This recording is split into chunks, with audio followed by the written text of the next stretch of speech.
Hello, Olivier. How are you? Hello, Lulu. I'm fine. Really happy to get this opportunity to talk about my book with you. Yeah, about froggies actually. It's quite interesting. I actually put my frog outfit. I'm all green for your Yes, I green book, appreciate. Yes, and your book is the invaluable lessons from a frog.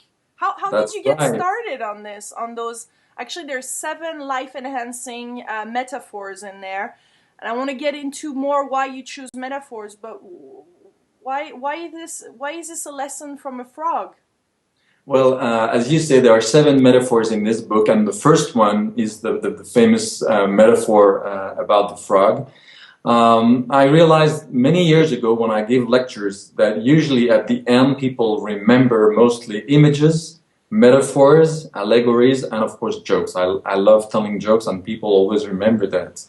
And myself, I remember an idea, a concept, as soon as I find a metaphor, an analogy derived from nature or other things. Otherwise, it remains something very abstract, mental, and I don't keep it in my mind. So that's how the idea came up of talking and using metaphors. I started first by writing small articles in the Swiss press for a while. And I was using those metaphors. And when I saw how much impact they had, some of them were copied in the internet on over 1,200 websites. Then I thought, well, why don't I take a couple of them? I use so many of them. So I chose seven that had something in common. They all talk about awareness, consciousness, and I wrapped up that little book. And it's absolutely lovely and very admirable. I want to jump in directly and if we can share the first frog story in this book and metaphor. Yes, well, this metaphor I think goes back to the 80s. I think it's one of the first time that it was mentioned, and I like it a lot because I think it's a very powerful metaphor for this particular time that we are living in. So very shortly, because a lot of people already know about that metaphor, the idea is that you have a frog in a pot of water, and it's put on the fire.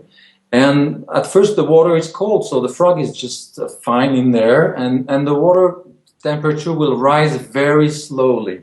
So it becomes like lukewarm after a while, but the frog finds that rather pleasant. And when it starts getting a little warm and unpleasant, it's just not that bad. So why do something about it? And the frog gets used to it. And of course, the warmth will have as a consequence that the muscles will have less strength and less energy and less reflection. So the temperature will keep rising and rising, and the frog will end up cooking, being boiled in that water without doing anything.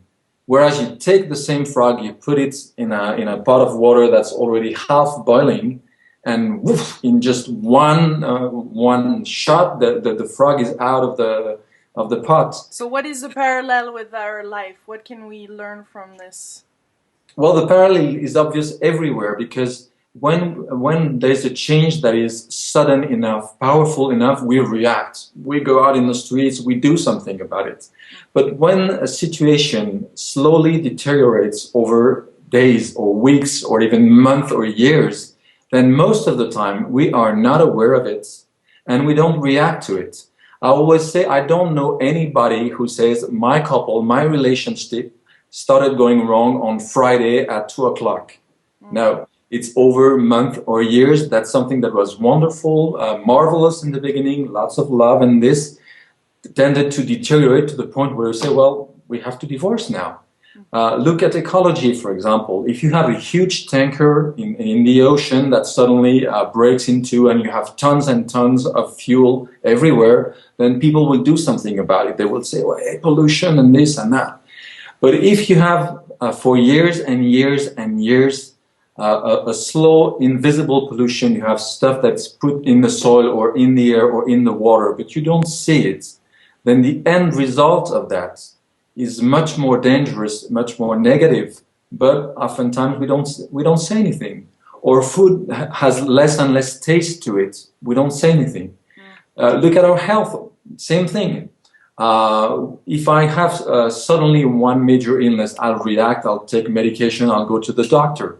But if every day I eat food that is unhealthy, then my body gets more and more pollution, toxins in it. It will try to put them away or stock them in muscles that I don't use and so on. And after years of this, then suddenly I get really sick and I get to a point where the situation is really bad. That's so But true. I haven't reacted early enough. I waited too long up to the point where sometimes strong medication or even surgery becomes necessary. So it's a wake-up call. It's a wake-up call, and the idea is that if a change is slow enough, is subtle enough, we don't notice it. You know, when I was just, 17, I went for 1 year in the United States as a foreign exchange student. And there we staged a play called Our Town by Thornton Wilder. And our director told me, I was in charge of lighting, is that the word? Yes? Yeah. And he told me, you have to make the changes of lighting during the whole play so slow that the eye won't notice it. And I was surprised. I said, wow, how is that possible? And he told me, you know, the eye can only notice a change in light if it's intense enough. Otherwise, it's only our memory that says, hey, a while ago it was lighter or it was darker. But the eye didn't notice the change. Every day we go from full darkness to full light and to full darkness again without our eye noticing any change. It's only our memory.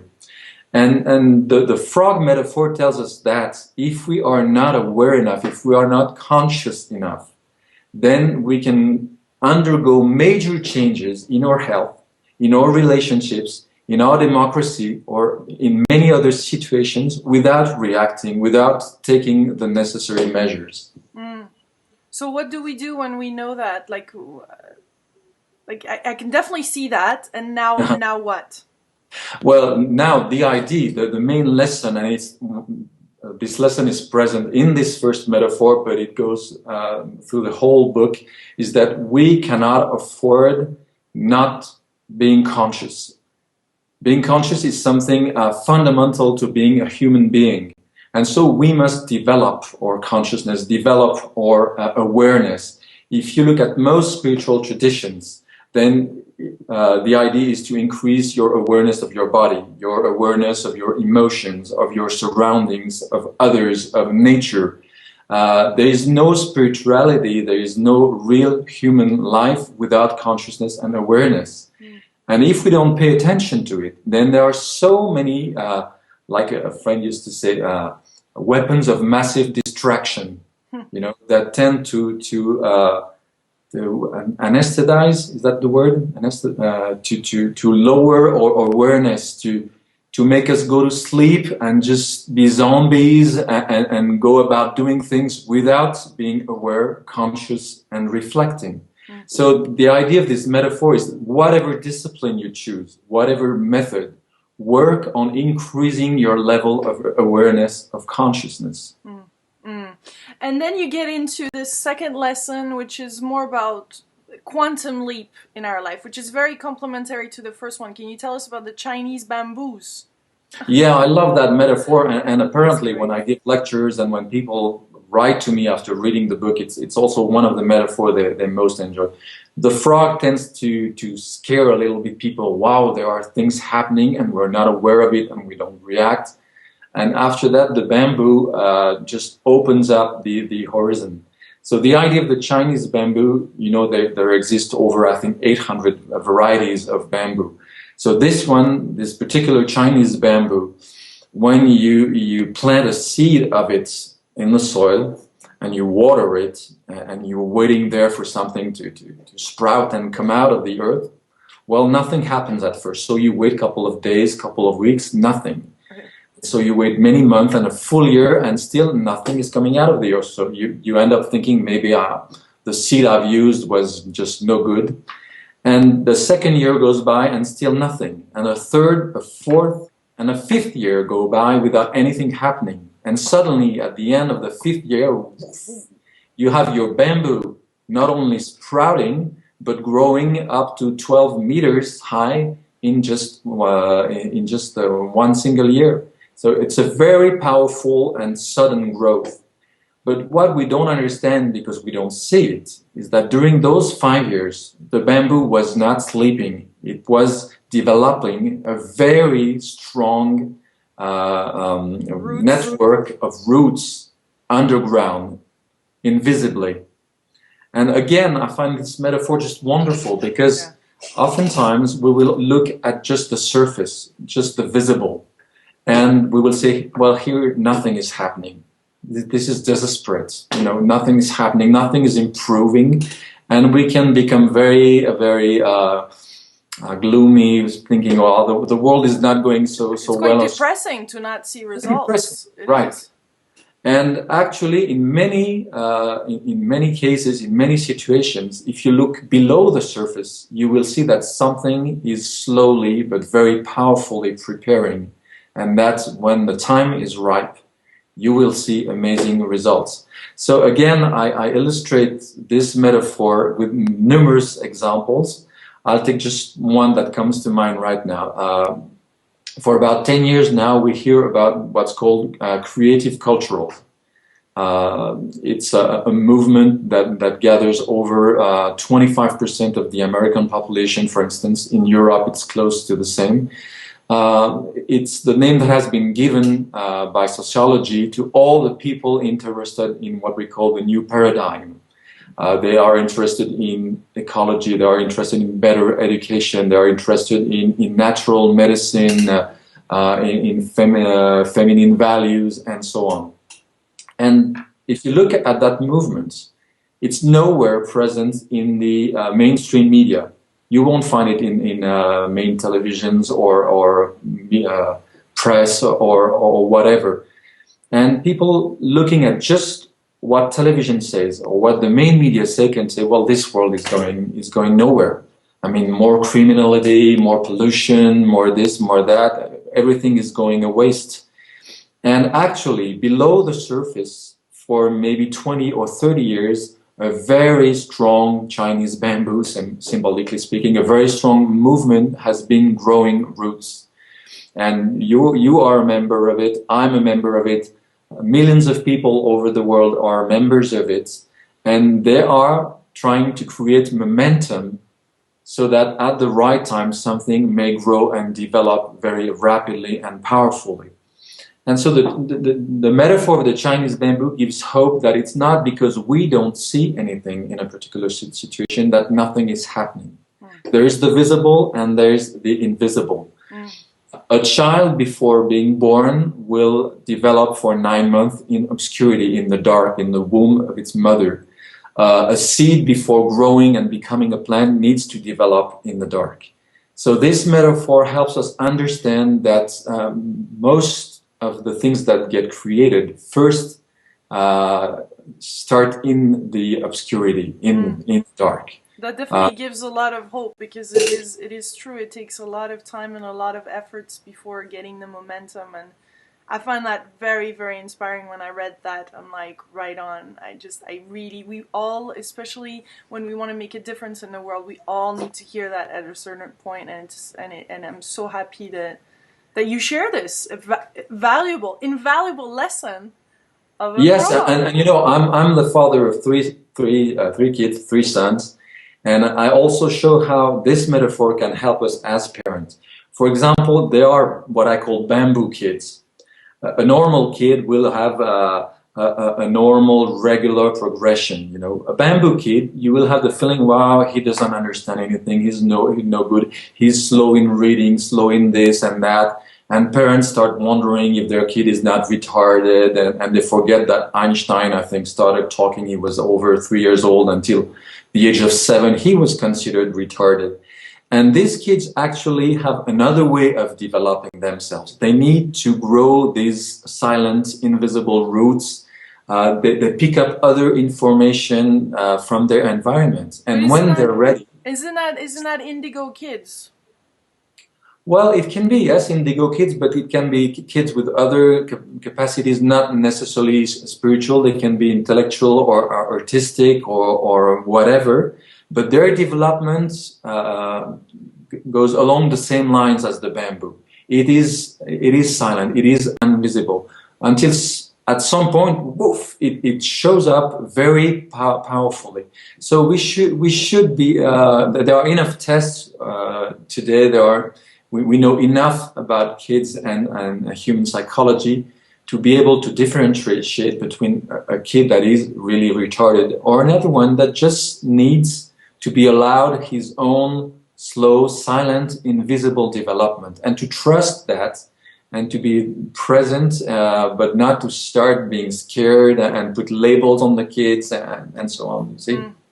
So you have many other inspiring metaphors in your book, and we can't cover them all right now. Can you give just a little glimpse of the third one, which is on the first impressions? Oh, the third one is it's the one about the wax and the hot water. It's a metaphor that I have found in a book by Edward de Bono. Edward de Bono is a fantastic man that has done an incredible lot for the understanding of our brain. He's the founder of lateral thinking and many powerful tools for education and learning. And so the idea of this metaphor is that when you take a bowl full of wax and you drop some hot water on it, the first time it will make like a line, almost like a river, you know. And the second time you drop again some hot water, the water won't be as free as the first time, because now there is already a line that's been dug in the smooth surface. So the water will tend to go again in the same trace, in the same line. Yeah. The more you drop water, the more it will go again along the same lines and make them deeper and deeper.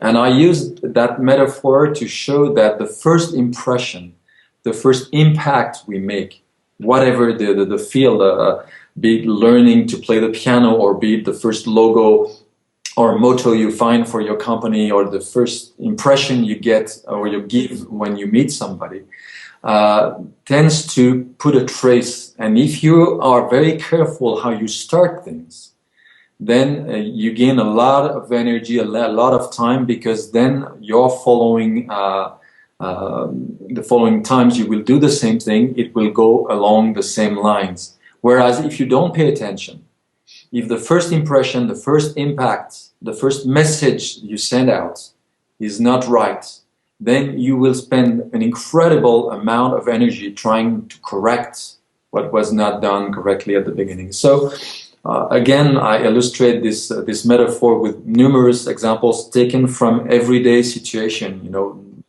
and it helps us realize that how powerful we can be when we begin something, and we should really be conscious. Again, this idea of awareness, consciousness, at this precise moment, because it will determine so many things afterwards. And it doesn't kill creativity, far from the opposite, actually. Yes, indeed. Yeah. Well, thank you so much, Olivier. I know you're writing another book very soon with the collaboration of Don Miguel Ruiz, isn't it? Yeah. That's right. I have a book coming out with Finhorn Press in May 2010. It's called The Gift of Forgiveness, and it's about my meeting with Don Miguel Ruiz 10 years ago exactly in Mexico, where he made me just a beautiful gift. And he told me at the time that I should write this book, and it's taken me 10 years to put it down, but now it's done, and I'm really looking forward to. It's the first time that I write a book directly in English. And I'm really looking forward to see how it will be received. Oh, I am too, because you're definitely a gifted writer, and the way you explain it in this, it's a quick book, it's a quick read, and very inspiring. Thank you, Olivier. Thank you. It's such a pleasure to be talking to you. You have so much wisdom. Thank you so much. Same here. Thank you. Much love.